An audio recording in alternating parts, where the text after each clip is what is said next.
Hey, want to see something cool? Let's use fluid mechanics to levitate something, and we'll do it with conservation of momentum. So, here we have a jet of water, and we can use the momentum of this water to levitate a platform. So I'm just barely holding this platform down, and the momentum of the water pushes on the plate. So in a sense, I can apply forces, and the applied forces change the momentum of the water in such a way that keeps the platform levitated.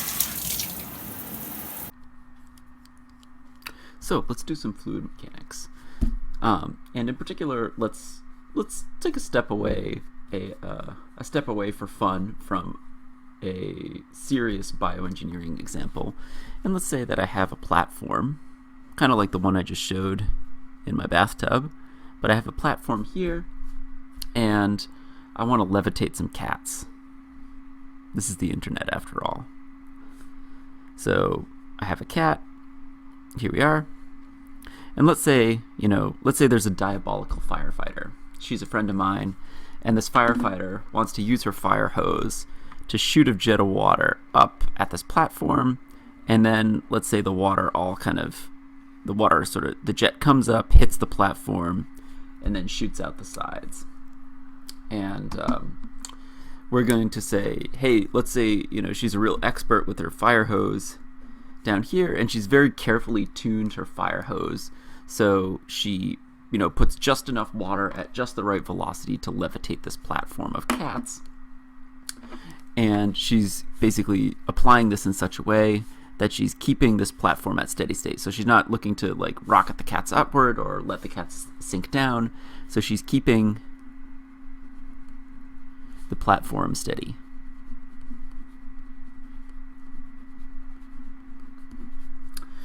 And let's give some information about this problem. So let's say she has this fire hose and it's a uniform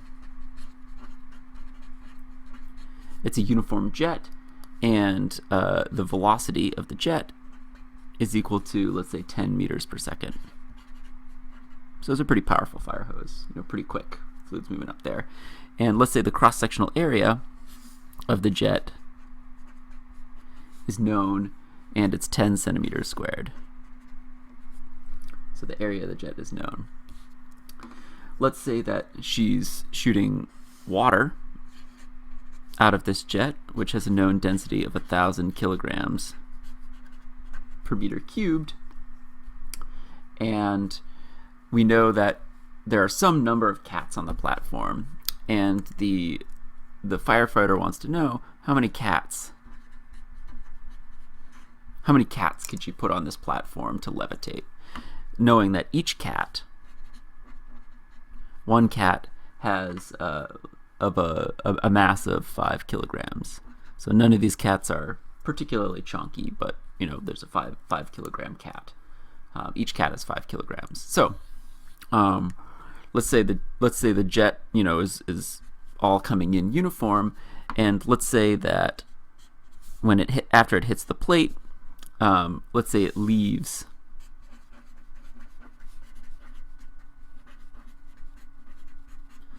perfectly horizontally.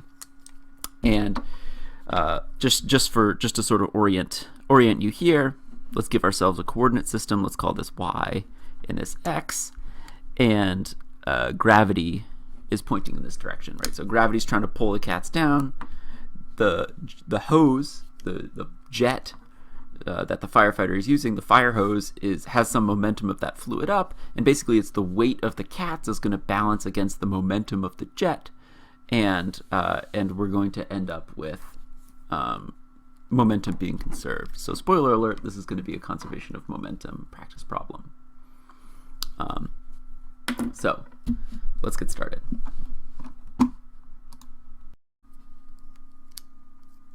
So I sort of hinted at, this is all the information that we have here, and we can follow this general problem-solving strategy, where we collect a lot of information about the problem. Then next steps are to define. So we'll collect info. We're going to define our control volume, and we're going to break up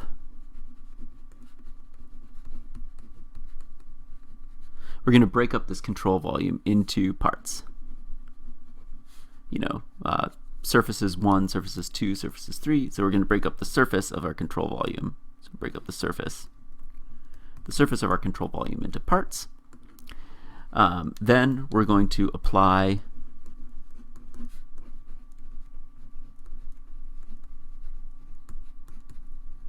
conservation laws. And, for some problems, conservation of mass might be helpful. For some problems, conservation of momentum is going to be helpful. And in this case, it's going to be conservation of momentum.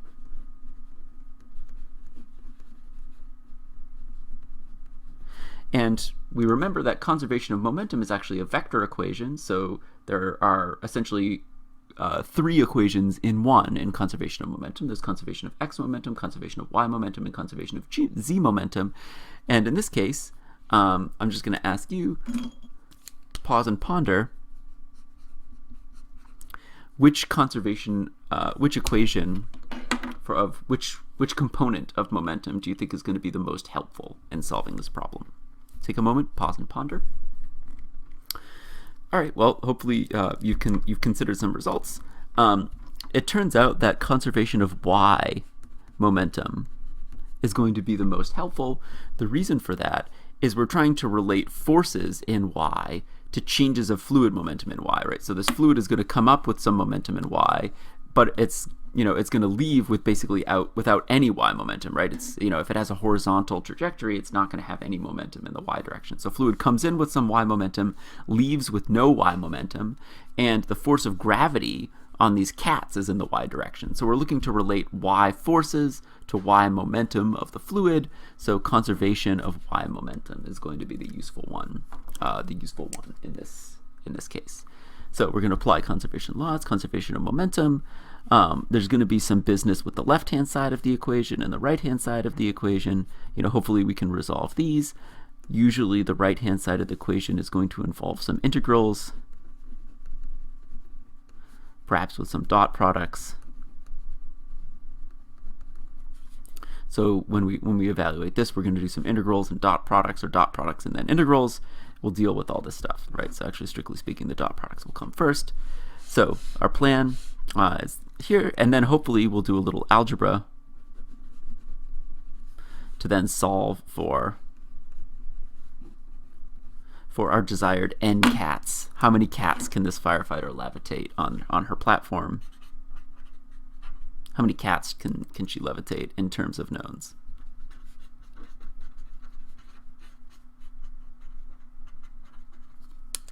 So that's the plan.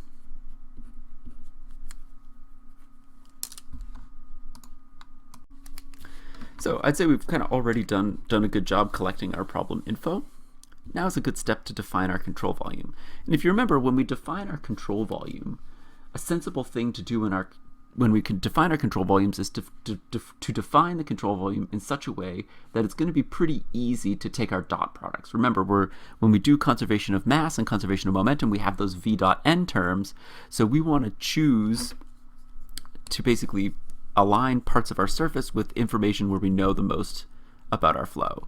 So I'm going to define part of this control volume across here, because if we basically have this uniform jet with some velocity of the jet, we basically know what's going on at this surface. And if I know the velocity is vertical here, and then I define this part of my control volume to be horizontal, that dot product is going to be straightforward. Similarly, if I make parts of my control volume these surfaces, I know the fluid exits horizontally, so that dot product is going to be pretty straightforward as well. Third, if I can do this trick where I define part of my control volume to basically be perfectly aligned with these surfaces right here, and if these parts of my control volume are aligned with these surfaces right here, the fluid velocity is going in this direction and n is going in this direction. So v dot n for these surfaces that are sort of defined to be along the edges of the fluid air interface, basically there's those dot products along this are going to be 0 because n and v are perpendicular.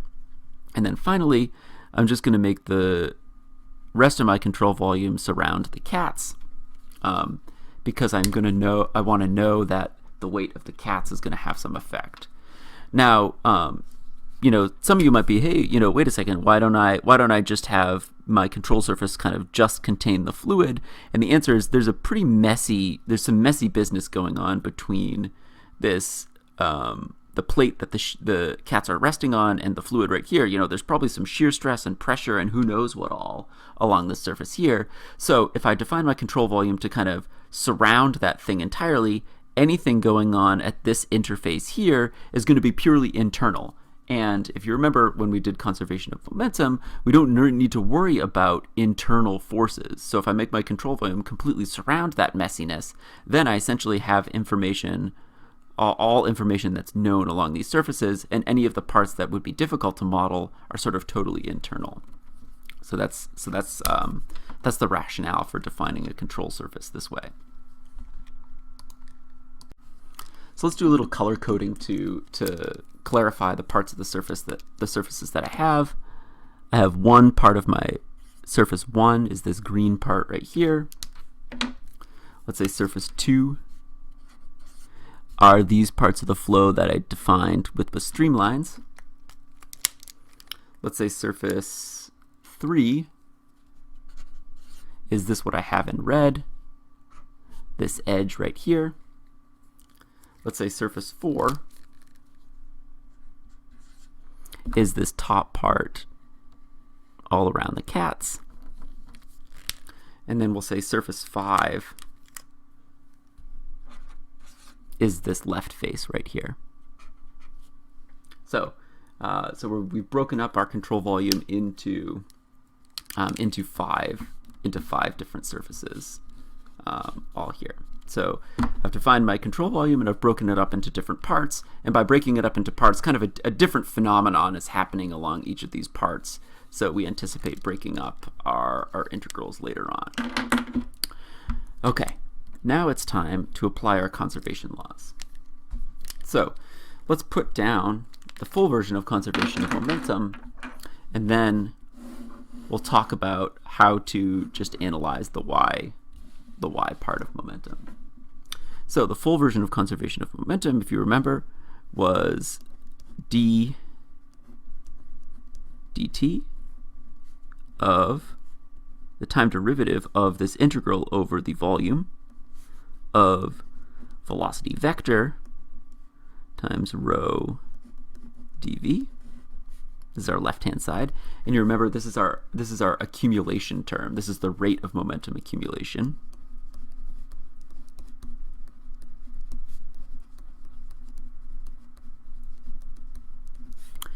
And then we have our ins minus outs, which is minus an integral over the surface of velocity vector times rho times v dot n dA.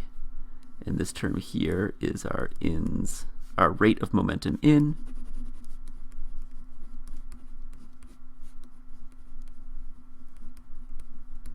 minus our rate out. And the v dot n sort of accounts for the v dot n accounts for whether it's an in or out. And then we have plus any external forces to this control volume.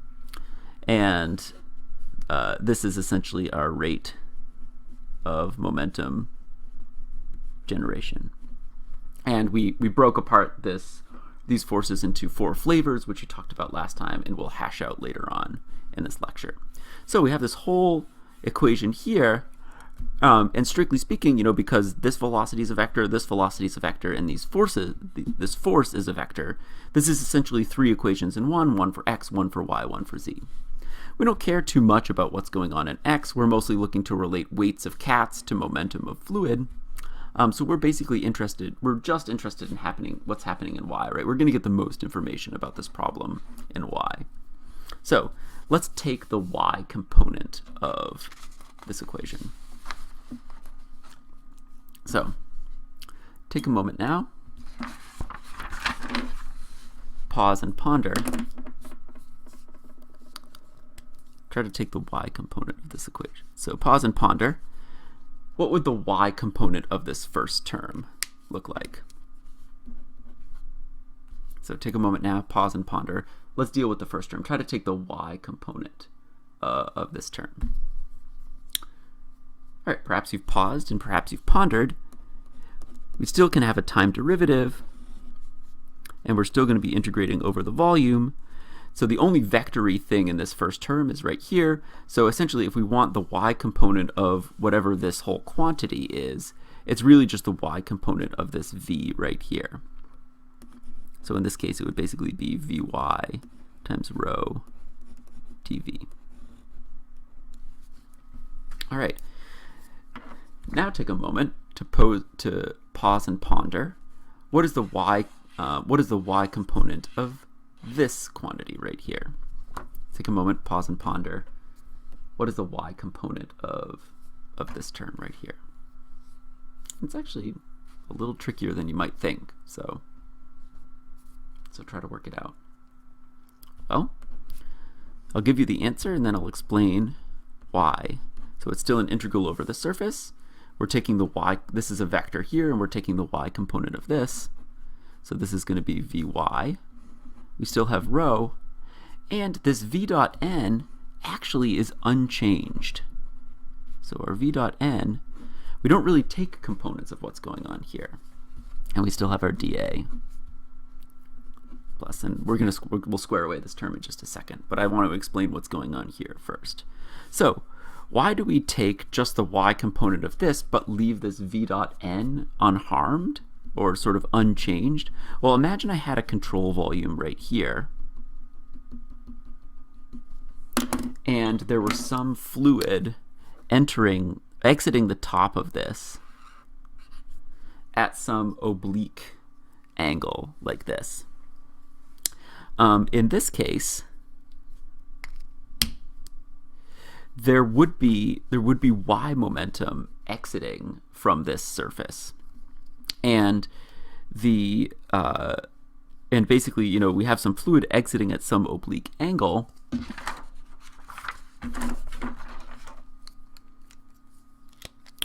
Or let's actually scratch this one. Let's imagine I had fluid exiting this surface at this oblique angle here. In this case, the fluid exiting the surface, the y momentum of the fluid is associated with the vertical component of the velocity, right? So this is vy. So the y momentum is associated with this component of the fluid, but the rate of mass exiting is related to the x component of the fluid, right? So this determines rate of fluid. This component determines the rate of fluid exiting, whereas this component determines how much y momentum that fluid has. And its contributions of both of these that essentially relate to the rate of momentum exiting, right? So, you know,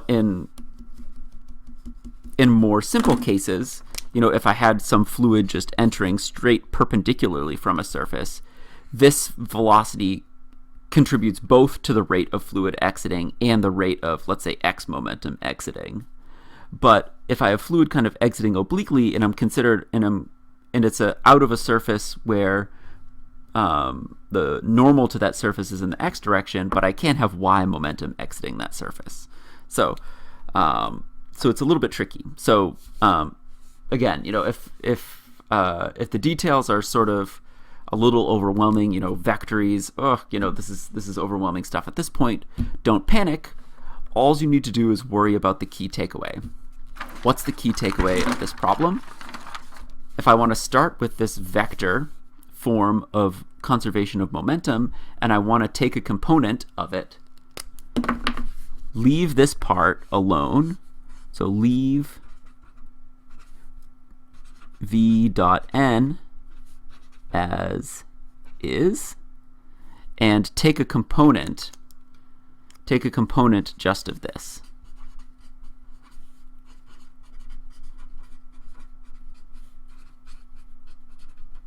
So take a component just of this term and leave this v dot n as is. when you're taking an x, a y, or a z component of this equation.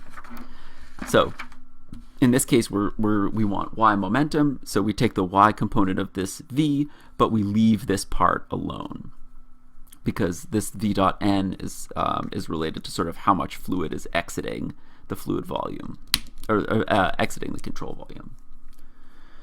Finally, we're going to need to take a y component of this, and that's actually one of the more straightforward ones. So in this case, if you want to take the y component of the sum of external forces, in this case you basically just want the y components of all of the external forces. So that's that. So here we've taken this is y momentum conservation.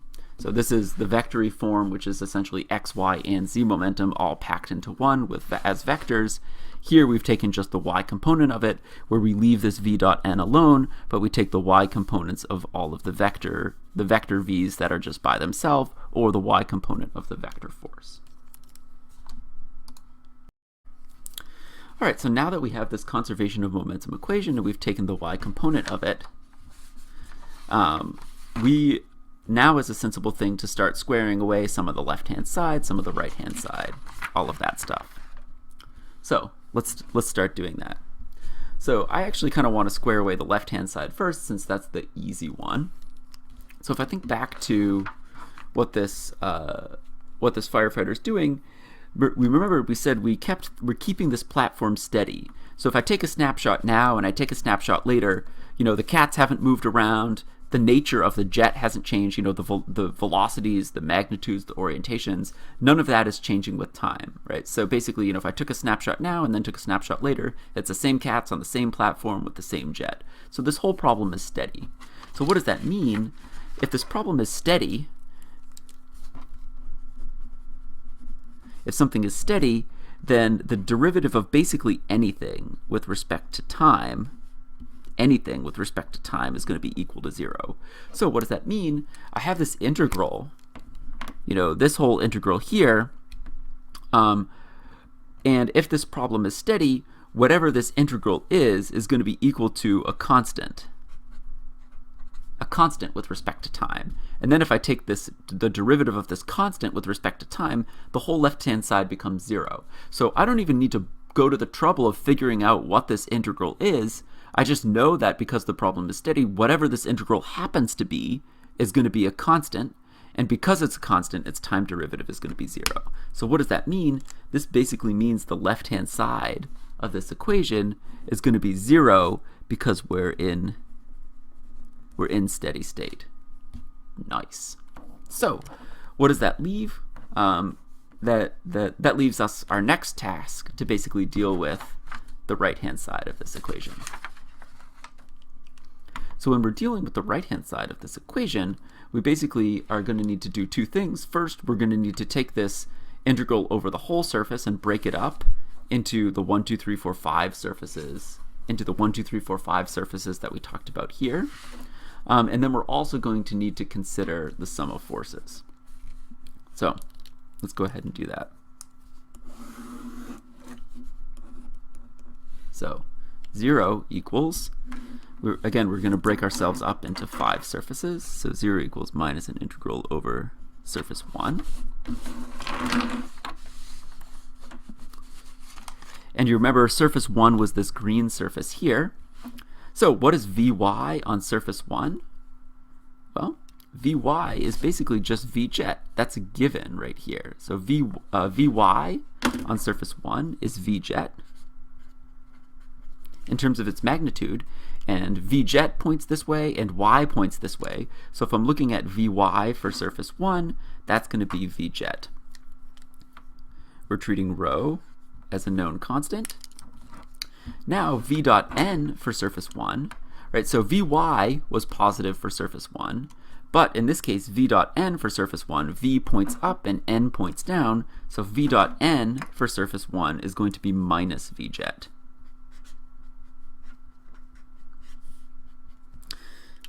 And then we still have our dA right here. So this is a little bit tricky, right? V jet was positive. we have positive vjet here for Vy. We have positive vjet here for Vy, and that's basically because velocity is pointing in the positive y direction here. But we have minus vjet for V dot n because vjet is pointing this way and n is pointing this way, so they're opposite, right? So Vy and V dot n are similar in some ways, but different from one another in terms of one is a y velocity and one is a dot product with n, and n points down, whereas positive y points up. So that's why we have a minus sign here, but not here. Okay. That's actually the complicated one. Now let's square away the rest of them. So then we have minus an integral over surface 2. Right, so surface 1 was this green one. Surface 2, we said, was going to be this orange right here. The orange part of our control surface. And I'm just going to leave Vy as some as of yet unknown kind of arbitrary variable, right? So we have, some velocities kind of all along the surface, and some of them are indeed pointing in the y direction, but they're kind of variable and sort of messy. So, oof, yikes. Hopefully this isn't too problematic. We have rho, which is a constant, but what's V dot n?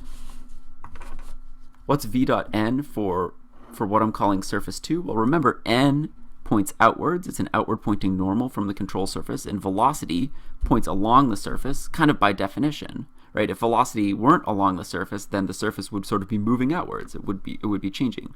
But velocity basically goes along the surface, n points this way, and if I have two perpendicular vectors, then their dot product is 0. So V dot n is basically 0 all along surface 2. So we have that. Nice. So what does that mean? Basically this whole term 2 basically goes away because V and n are perpendicular. Now, surface 3 is basically this red surface right here. So I have an integral over surface 3. Take a moment now, pause and ponder. What should I be putting in for the contents of surface 3? So take a moment now, pause and ponder. What's going on with surface 3?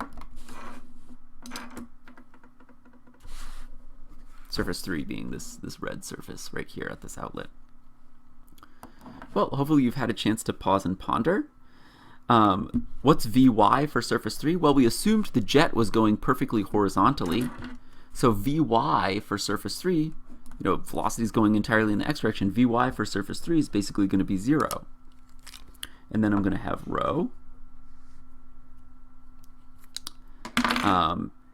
And V dot n, I don't even really care what V dot n is. I've already basically concluded that this integral is going to be 0 because Vy is 0. So, I'm not even going to bother with V dot n. Who cares, right? This whole term basically goes to 0. And it goes to 0 for a different reason from this first one, right? This one basically went to 0 because V dot n was 0. This one went to 0 because the fluid is horizontally, so Vy is 0. So these terms are basically 0 for different reasons. So that's surface 3. Now we have surface 4, which I said is this purple surface going around the outside right here. So we have minus an integral over surface 4, which is this purple surface all along the top. So what are the contents? What's going to be the contents of this integral? Take a moment now, pause, consider. Well, if I think about what's going on around the hole here, this is all air up here. And there's basically no air moving around the cats, this is basically just all air up here. There's nothing really entering or exiting the control volume right here. So in a sense, both Vy and V dot n are 0 along the surface. So we basically get 0 times rho times 0 dA. Basically, there's nothing interesting going on into or out of this part of the surface right here. So surface 4 doesn't really contribute very much. And then lastly, we have surface 5. What was surface 5? Surface 5 is this left kind of outlet from the fluid right here. So let's color code that. So take a moment now, pause and ponder. what's going on for surface 5? This outlet here. Well, hopefully you've had a chance to pause and ponder. In this case, Vy for the surface 5 is going to be 0 because fluid is exiting in the purely negative x direction. So there's no y component of velocity entering, so this is 0. I mean, hypothetically, we still have rho, you know, and hypothetically, we still have some non-zero v and n on this surface here. But, you know, again, if we already conclude that Vy is 0, we basically don't need to worry about anything else in this integral here. So we broke up our control surface into 5 parts, and that's this surface integral, which accounts for rates of momentum in and rates of momentum out. The last thing we need to do is worry about our external y forces. And hopefully these external y forces are basically going to balance what's going on right here. So let's take a methodical approach to y right here. Okay, so here I have 0 equals minus an integral over surface 1 of v jet times rho times minus v jet dA. And we said that these external forces can take 4 flavors, right? So if you dust off the notes from last time, look back. You know, you can pause and ponder if you want, but if you remember, there were four types of forces that these external forces could be. There was a force of shear stress in the y direction, any force of pressure in the y direction, any force of gravity in the y direction, and any forces through solids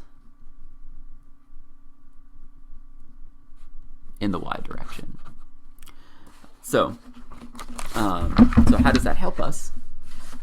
Well, we might be able to kind of rule out some of these forces right away for this system. So let's go ahead and do that together. If I think about shear stress occurs when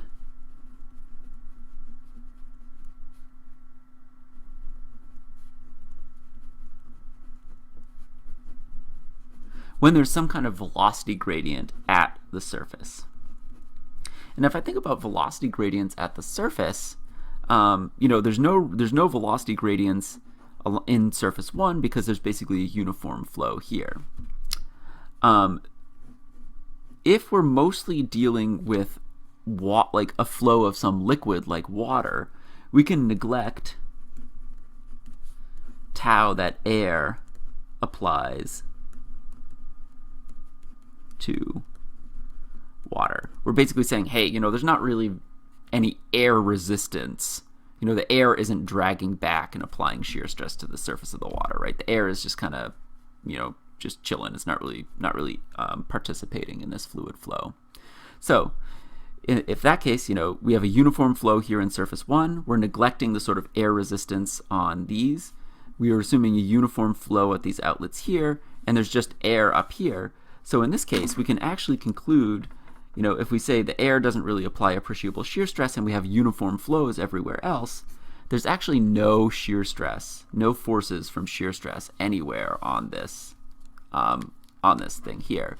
Now we know there's shear stress between the fluid and the plate right here, but all of that's going to be internal, right? So there's no shear stress, there's no external shear stress anywhere on the outside boundary of my control volume. So we can get rid of shear stress. Similarly for pressure, it turns out, you know, basically there's atmospheric pressure applied all around the top. There's atmospheric pressure applied here. And if you have jets of fluid, you know, if you have fluid within pipes, you can have pressure kind of all around the outside of that fluid. But if you have jets that are just sort of freely flowing through the air, atmospheric pressure applies to the edge of those jets as well and goes within those jets as well. So I guess you can just sort of take my word for it that there's no pressure, where basically everything is either exposed to atmospheric pressure or within an airborne jet. So, and airborne jets basically are at atmospheric pressure as well. So basically, if you have atmospheric pressure kind of applying everywhere on this whole surface, then there's going to be no net force from pressure anywhere. Finally, my control surface basically goes around this whole system here, so there aren't really any solids. My control surface doesn't cut through some solid. There's this plate here, but my control surface completely surrounds the plate. So if we have no solids that are crossing over the control surface, then we can't have any forces through solids cutting through the control surface, because there aren't any solids to transmit those forces. So the only y force that we need to worry about is the force of gravity. And it's basically going to say the force of gravity is going to balance out this momentum change for the whole system, and it turns out the only relevant momentum for the system was this through surface 1. So we're going to have gravity balance whatever we get here. So let's kind of clean up and put down those results here. So what does this mean? This basically says our force of gravity on our system in the y direction, and I'm going to sort of move this over to the left-hand side and then flip them, is going to be an integral over surface 1 of v jet times rho times minus v jet dA.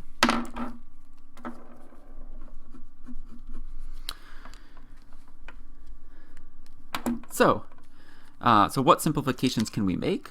Well, we assumed that these jets were uniform, and if these jets are uniform, then we can pull velocity out. I suppose we should also assume, assume this is constant, which is pretty good. Water, we don't have a fire hose that starts off flowing water and then switches over to oil or honey or anything like that. So that means we can also pull rho out of this integral as well. So what does that leave us with? That leaves us with minus v jet squared times rho times the integral over surface 1 of dA. That's an equal sign right here.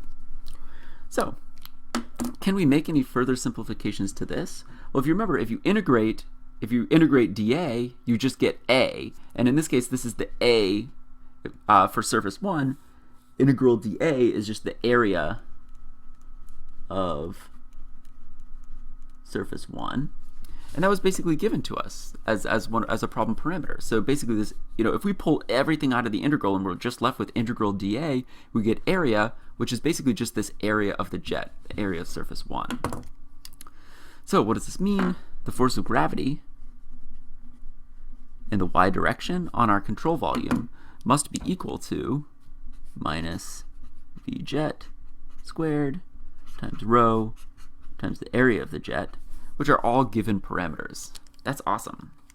So now let's see what we can do about working out some of the details of the force of gravity on our control volume, preferably to incorporate the number of Ncats into the gravitational force on our control volume. So let's incorporate this. Well, if I think about the force of gravity is basically the mass of everything in our control volume times g, which is a known constant, right?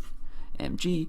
And since positive y points upwards, but gravity points downwards, I basically need a minus sign right here. And that's basically going to be equal to minus v jet squared times rho times area of the jet. Well, the mass of everything in our control volume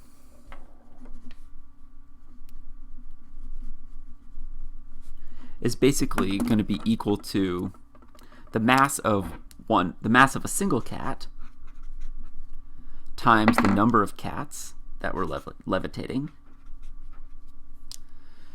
plus, I guess, the mass of the platform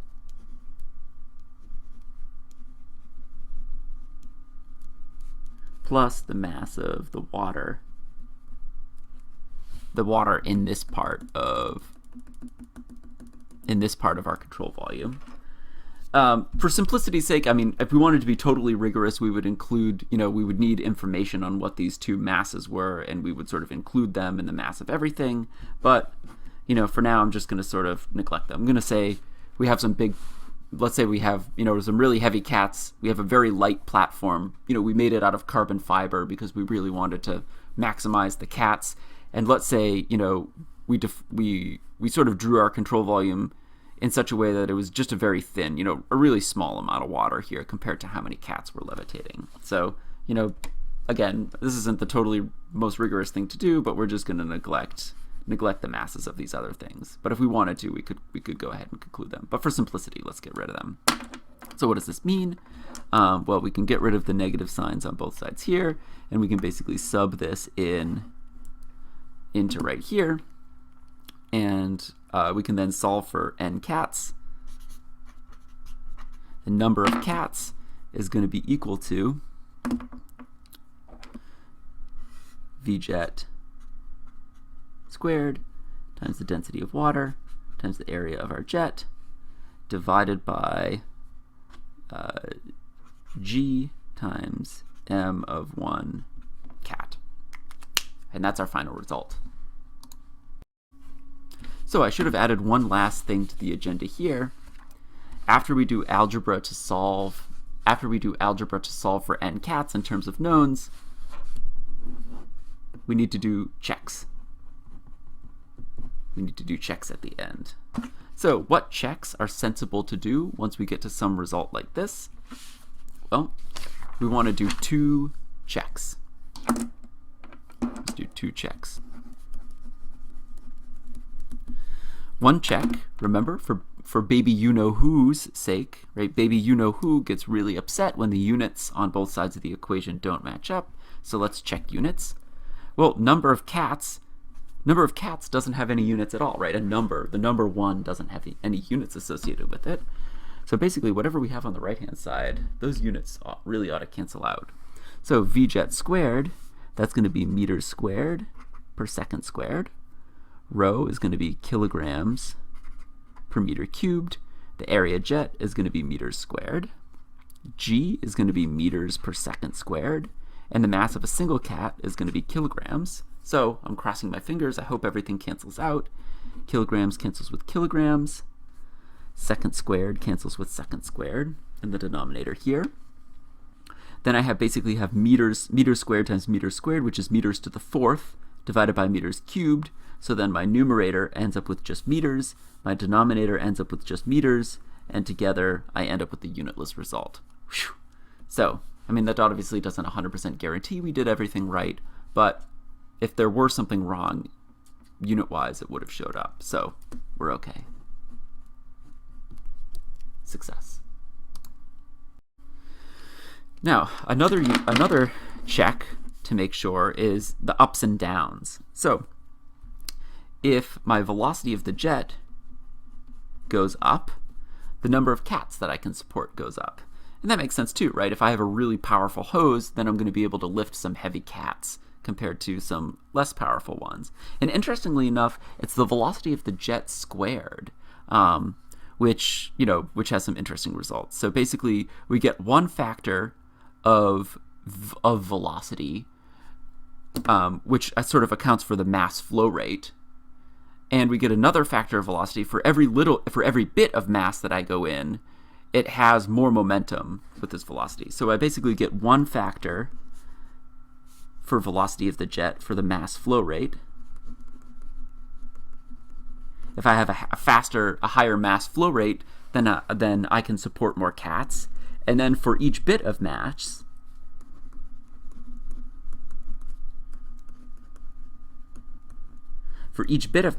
it has more momentum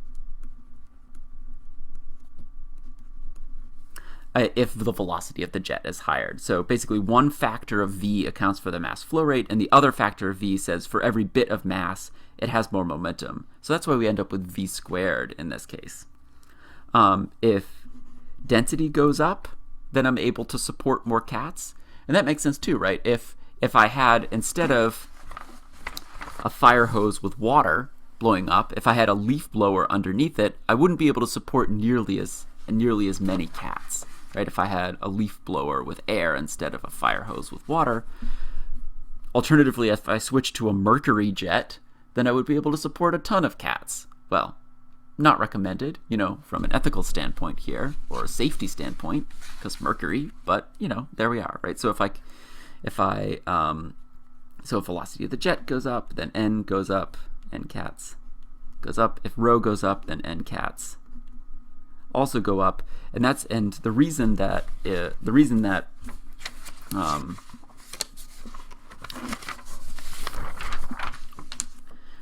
I can support more cats is because basically if I'm using a more dense fluid, then that fluid has more momentum, because momentum scales up with mass, and mass basically scales up with density. It's unsurprising that if the area of the jet goes up, then Ncats goes up. And that basically makes sense. If I have a big honkin' fire hose with lots of water coming out versus, a tiny little hose with very little water going out, the amount of fluid going up and blasting the bottom of the cats scales with the area of the jet. So the bigger the jet, the more cats I can support. Alternatively, if G goes up, then Ncats goes down. Similarly, if Mcat goes up, then Ncats go down. So basically, if each cat weighs more, I can't support as many.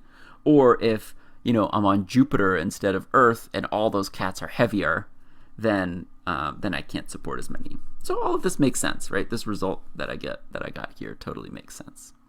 Hooray! So, success.